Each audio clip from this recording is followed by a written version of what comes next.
Good evening, this is Kenny Lee here again. I come talk to you a little bit tonight about the informative speech that we are assigned to. The subject I'll be talking about is your air conditioning system inside your home and the air conditioning process and how it works. I wonder how many of you have sat in your home and heard your AC system running outside and thinking, man, that thing just ain't cooling like it's supposed to, or how many of you had to call a technician and come to your house to fix your system and pay the outrageous amounts of money that it costs to get one there. Well, tonight, maybe I can explain to you a little bit about the process, help you understand it better. Next time you have to pay a technician to come and work on it, might help you feel better about the amount of money that you have to pay them. One of the first things you have to know about when you talk about an AC system is the laws of thermodynamics. And one of the first laws of thermodynamics is the law that energy cannot be created or destroyed. It can only be moved from one place to another. Well, that's kind of what your air conditioning system is. You have to think of it in terms of it being an air mover. It doesn't actually create cold air, but it takes the air from inside your home and extracts the heat from it, and then pulls the heat outside and then extracts it outside by way of the fan outside on your system into the air outside. During the winter, it just reverses the process. If you live in a mobile home like I do, a lot of us do here in the South, you have an indoor system, an outdoor system, and a lot of us own heat pumps. You go up north and places like Detroit and stuff like that, and they have a lot of gas heating up there. We don't have so much down here. I know some of you might do though. But if you have a heat pump, it just reverses the flow of refrigerant. So it does the same exact thing. It will pull heat out of the air outside. Even in the coldest days in the winter, there's still some heat left in the air. So still specific heat value out there. It pulls it from the air and pulls it inside your home and extracts the heat inside your home. Reverse to an AC system. But tonight we're going to be talking about the AC process and how it works. One of the second rules of thermodynamics is the heat moves from hot to cold. So the greater the temperature inside the space is going to want to escape to a lower temperature outside. It's also, that law still applies to pressure too. Pressure differential.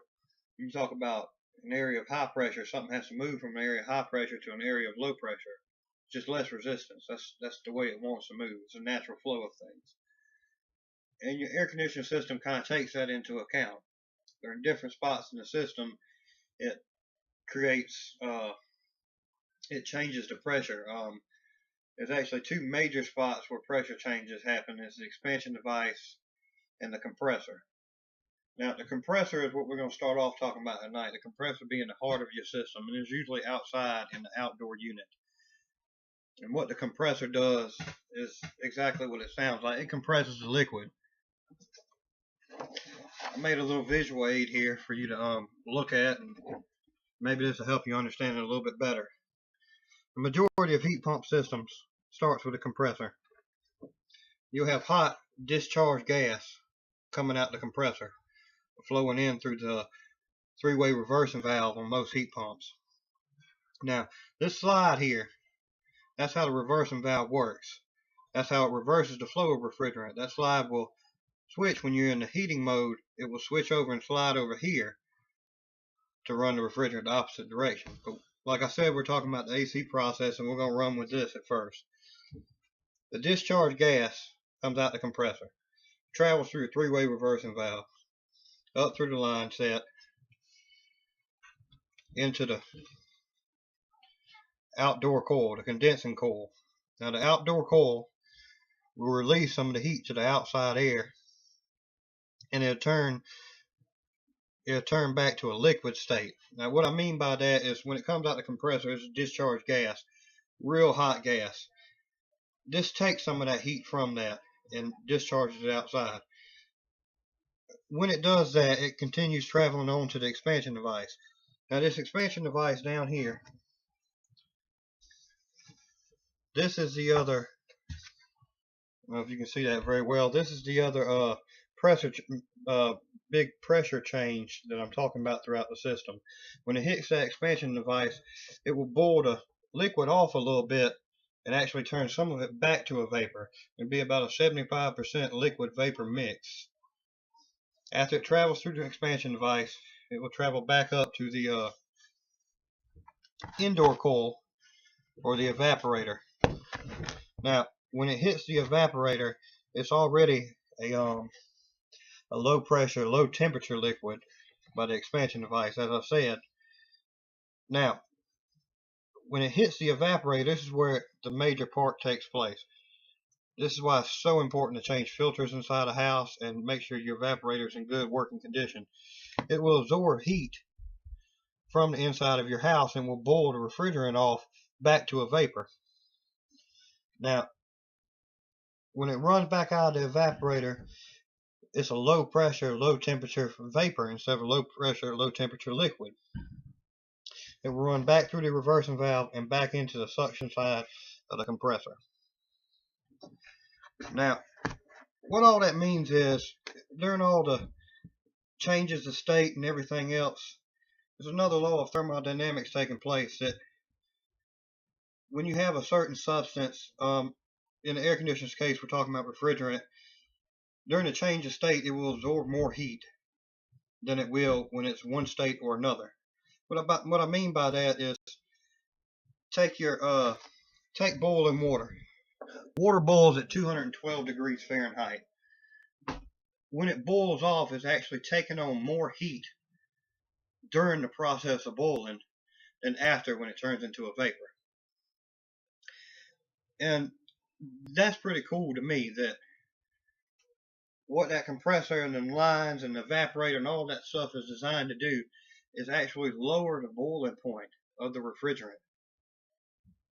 And it does that by creating a vacuum inside the system. And when it boils off that refrigerant, it takes on more heat while it's boiling inside the evaporator than, just sending vapor or liquid, either one, into the evaporator. Then it brings me back to the compressor, and it just runs it all over again. And the fan on the outside on the condenser will release the heat back outside again, and it will run the liquid back through the system again and back to your evaporator, where it'll absorb the heat again. I can't stress enough to you how important it is for filter changes on a unit. That really determines the life of your system. If your evaporator cannot transfer heat, then it cannot do its job properly, and your system will fail because of it. Also, keeping the outdoor condenser coils clean, stuff like that. Make sure you weed it around your outdoor system properly. Don't let it get clogged up with dirt. Wash it out once a year. Go get some coil cleaner from Lowe's or Home Depot or wherever you shop at, and make sure it's outdoor coil cleaner. Make sure it's the right one, because the wrong one can eat the aluminum fins on the condenser. But make sure you clean your system good. Keep it clean. They say cleanliness is godliness. Well, cleanliness, promotes the life of your system, your air conditioner system too. And other than that, that's about all I can tell you. I hope that maybe after watching this and listening to me run my mouth for a little bit, that you might understand a little bit about the AC system and how it works. It really is an amazing thing. There's some amazing people came up with this stuff, and I can only imagine being able to think about this stuff way back then, with none of the stuff was, around. But I hope you enjoyed this a little bit. Y'all have a good night. Thank you.